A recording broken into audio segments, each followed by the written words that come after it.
ময়ূক রঞ্জন বা অন্য কেউ এরকম ইন্ডিভিজুয়াল নাম গুরুত্বপূর্ণ নয়। গুরুত্বপূর্ণ এটাই যে যেভাবে সঞ্চালনা হয়েছে ওটা সঞ্চালনা বলে না, ওটা উস্কানি দেওয়া বলে।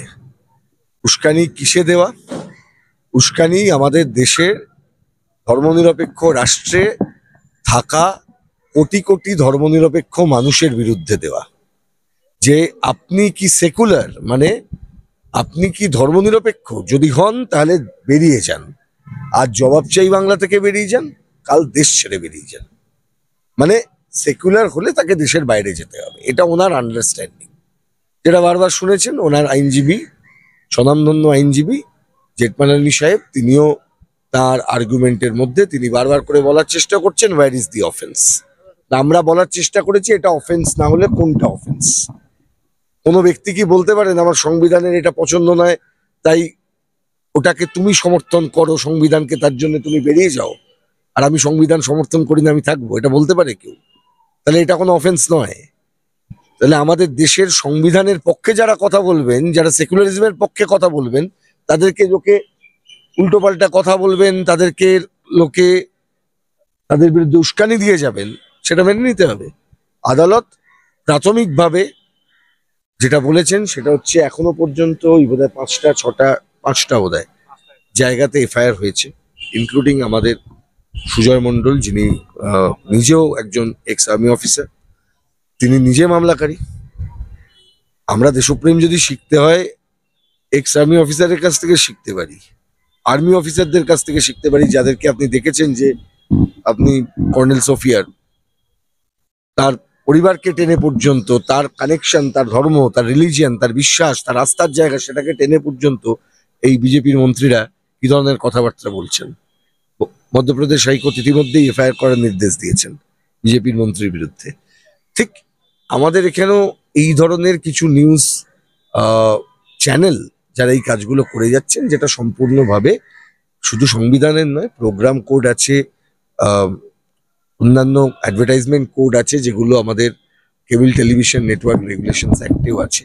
তার ভিত্তিতে আমরা আরো একটি মামলায় বলেছিলাম যে এই চ্যানেলের সঞ্চালনার ক্ষেত্রে কিছু রেস্ট্রিকশন দেওয়া হোক, অর্থাৎ ভাষাগতভাবে যে উস্কানিমূলক বক্তব্য তারা প্রচার করতে পারবেন না, ইত্যাদি ইত্যাদি সম্পর্কে ওই মামলাটিকে আলাদা করে দিয়েছেন। এই মামলাটির শুনানি হবে আলাদা করে।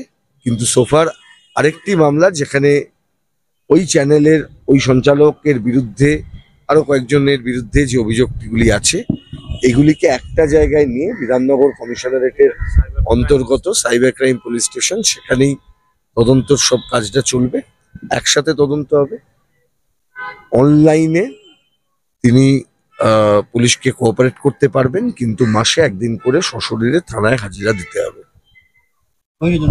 একদম মাসে একদিন করে থানায় হাজিরা দিতে হবে, এবং আপাতত সেটা থাকবে। দেখা যাক ওনার কি অগ্রগতি হয় তদন্তের। কারণ এই তদন্ত উনি নিজে বলছেন না ওনার চ্যানেল বলছেন, চ্যানেলের এটা অফিসিয়াল বক্তব্য কিনা। তাহলে চ্যানেলের অফিসিয়াল বক্তব্য যদি হয়, কালকে তো কেউ একটা বলবেন যে ভারতের সংবিধানের বিরুদ্ধে পাকিস্তানও কথা বলে, পাকিস্তানের কোনো চ্যানেলকে আপনি অ্যালাউ করে দিন এখানে? একই তো প্রশ্ন আসবে।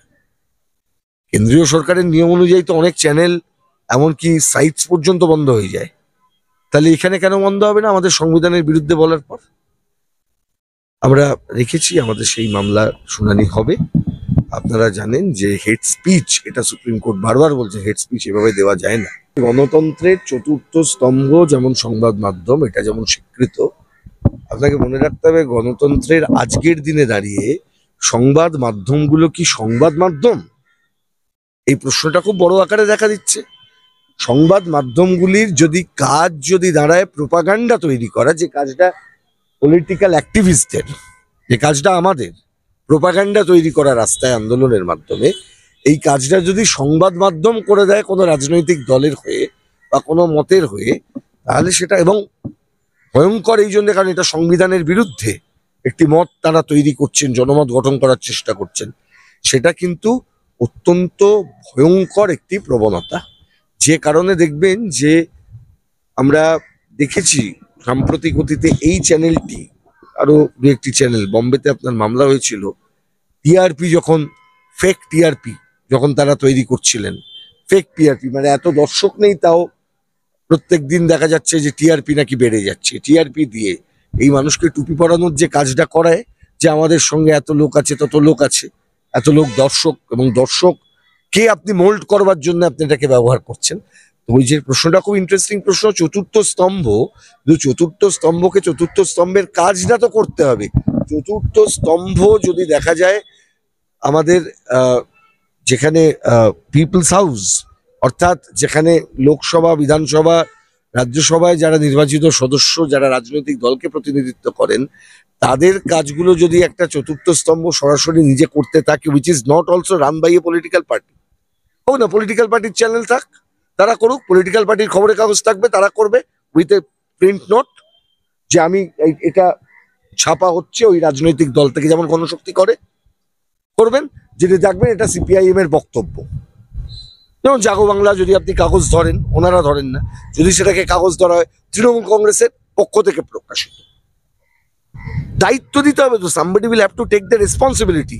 আমি যেটা ছাপছি সেটা, তা রিপাবলিক বাংলা দেখবে একজন দর্শক, এবং তিনি দেখবার সময় তিনি দেখছেন যে একটি সংবাদ মাধ্যম, আর সেখানে গিয়ে শুনছেন সারাক্ষণ আরএসএস এর প্রচার, সংবিধান বিরোধী প্রচার। এটা তো চলতে পারে না, একসাথে কি দুটো চলতে পারে? আপনার দুটো আইডেন্টিটি হতে পারে না। আপনি সংবাদ প্রচারের চ্যানেলে আপনি সংবাদ প্রচার করুন, কোনো অসুবিধে নেই, কিন্তু ওটাকে আপনি যদি একটা পথসভা করে দেন, ওটাকে যদি আপনি আপনার বক্তৃতা, রাজনৈতিক বক্তৃতা দেবার জায়গা যদি ওপিনিয়ন ফরমেশনের জায়গায় পরিণত করেন, তাহলে এটা খুব বিপজ্জনক দিকে সৃষ্টি করতে পারে, যে বিপদ ইতিমধ্যে আমাদের এখানে দেখা দিয়েছে।